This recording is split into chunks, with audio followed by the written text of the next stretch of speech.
കേരള ബ്ലാസ്റ്റേഴ്സിൻ്റെ tactics leak ആവുന്നുണ്ടോ? അതാണ് നമ്മൾ ഈ ഒരു വീഡിയോയിലൂടെ നോക്കാൻ പോകുന്നത്. അതിലേക്ക് പോകുന്നതിന് മുമ്പ് ഞാൻ എപ്പോഴും പറയുന്നൊരു കാര്യമാണ്, നിങ്ങളുടെ ലൈക്ക് എന്ന് പറയുന്നത് നിങ്ങളുടെ ലൈക്ക് വളരെയധികം ഇമ്പോർട്ടൻ്റ് ആണ്.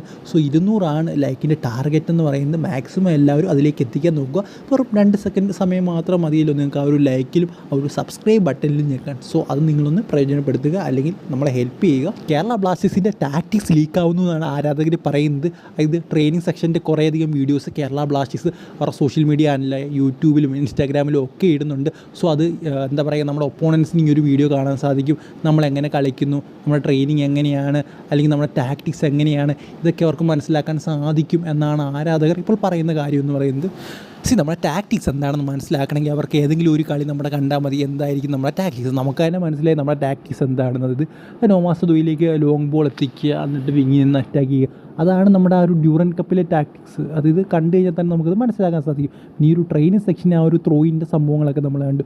അതൊക്കെ സാധാരണയായിട്ട് എല്ലാ ടീമുകളും ചെയ്യാറുള്ള കാര്യങ്ങളാണ്. അതായത് കേരള ബ്ലാസ്റ്റേഴ്സിൻ്റെ ആ ഒരു ട്രെയിനിങ് സെക്ഷനിലെ വീഡിയോയിൽ കാണിക്കുന്ന കാര്യങ്ങളെല്ലാം മറ്റുള്ള ടീമുകൾ ചെയ്യാറുള്ള കാര്യങ്ങളാണ്.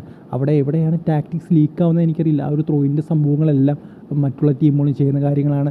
ഇങ്ങനെ പ്രാക്ടീസ് മാച്ച് കളിക്കുന്ന മറ്റുള്ള ടീമുകൾ ചെയ്യുന്ന സംഭവമാണ്. അവിടെ ടാക്ടിക്സ് പ്രയോഗിക്കുന്നത്, മറ്റുള്ള കാര്യങ്ങൾ പ്രയോഗിക്കുന്നത് ഒന്നും തന്നെ നമുക്ക് കാണാൻ സാധിക്കുന്നില്ല. ഒരുപക്ഷെ ഈ ഒരു പ്രീ സീസൺ ഫ്രണ്ട്ലി ഗെയിംസിൻ്റെയൊക്കെ ആ ഒരു സംഭവം വന്നു കഴിഞ്ഞാൽ ചിലപ്പോൾ നമ്മുടെ എന്തെങ്കിലും ടാക്ടിക്സ് ലീക്കാവും, അല്ലെങ്കിൽ നമ്മുടെ മറ്റു കാര്യങ്ങൾ അങ്ങനെയൊക്കെ നമുക്ക് വരും. പക്ഷേ നമ്മൾ അതൊന്നും ആയിരിക്കില്ല ആ ഒരു മാച്ചിലേക്ക് പോകുമ്പോൾ ഇംപ്ലിമെൻറ്റ് ചെയ്യുന്ന കാര്യങ്ങൾ എന്ന് പറയുന്നത്. സോ ടാക്ടിക്സ് പരമായിട്ടുള്ള കാര്യങ്ങളൊന്നും ഒരിക്കലും കേരള ബ്ലാസ്റ്റേഴ്സ് അവരുടെ സോഷ്യൽ മീഡിയയിലേക്ക് ഇടില്ല.